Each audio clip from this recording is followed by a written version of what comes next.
Hello, my name is Kevin Probst. Welcome to Kevin's Corner.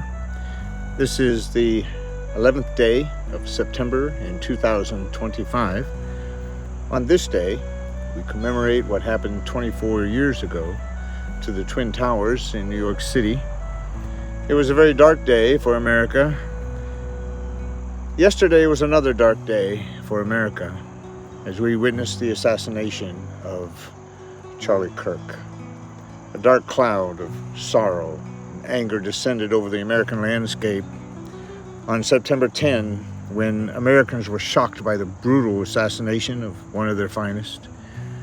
Charlie Kirk was only 31. He left behind a lovely wife, 2 small children. He was a leader and a hero to a rapidly growing conservative movement among American young people.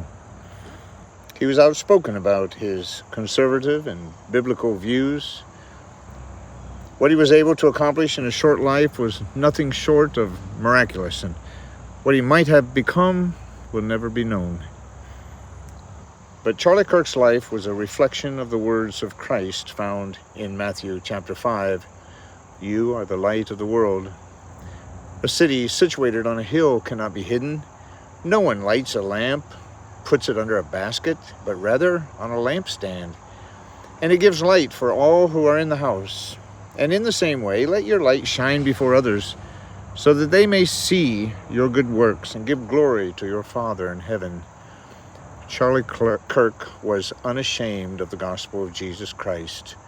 His light shone with a penetrating intensity that often revealed the darkness in the souls of fellow men. It's difficult for a man to see the darkness within his own soul and admit his sinfulness before a holy God.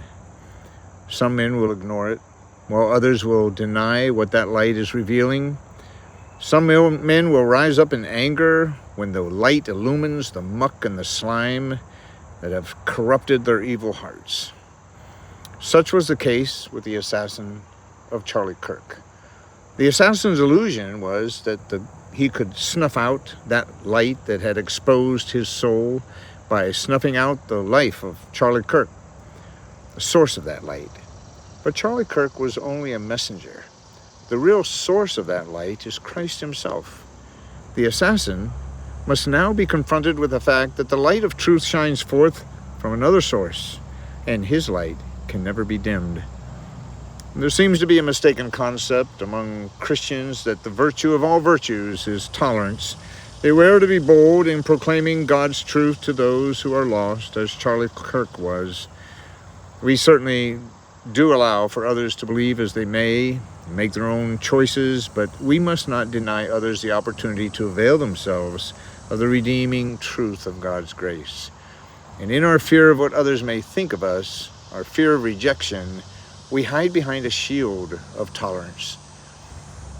When we fear God more than we fear man, we proclaim truth, as Charlie Kirk did, as a roaring and fearless lion. Many Americans, especially Christian Americans, are crushed with sorrow at what has happened. Their sorrow is followed by a seething anger at the injustice that they have witnessed. Christ taught us, his followers, to love our enemies, and even to turn to them the other cheek when assaulted. It is easy to think that this sort of passivity toward evil is cowardly and self-destructive. However, there are other instances in the Bible where God uses the swords of men to bring judgment upon the unjust. Christians need not feel guilty for feeling intense anger. However, that anger must not be carnal, but rather it must be righteous. Scriptures teach us an eye for an eye and a tooth for a tooth. This does not mean that Christians should arm themselves and trade blows with an evil enemy. It means that there should be in place a system of justice that will distribute a punishment that fits the crime. Christians should not run into the streets, throwing bricks through windows and setting fire to Teslas. That is not who we are. We are to let the law of the land perform its duty to bring perpetrators to justice. And sometimes there is a failure in that system, and the crime is unsolved and the wrongdoer escapes. Are we not instructed to patiently wait for our God to demonstrate his perfect justice and righteousness? Has he not said, "Vengeance is mine, I will repay"? One might escape justice in this life, many do. No one escapes the perfect and righteous judgment of their Creator, for it is written, "Every knee shall bow to me, and every tongue confess to God." It's much harder for younger Christians to know how to respond to the pain and the anger that they might feel after witnessing the assassination of Charlie Kirk, for whom they had much respect.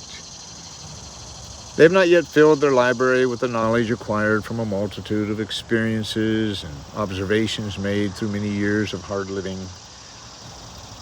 But might they have faith in the one who promised that every valley shall be exalted and every mountain and hill brought low.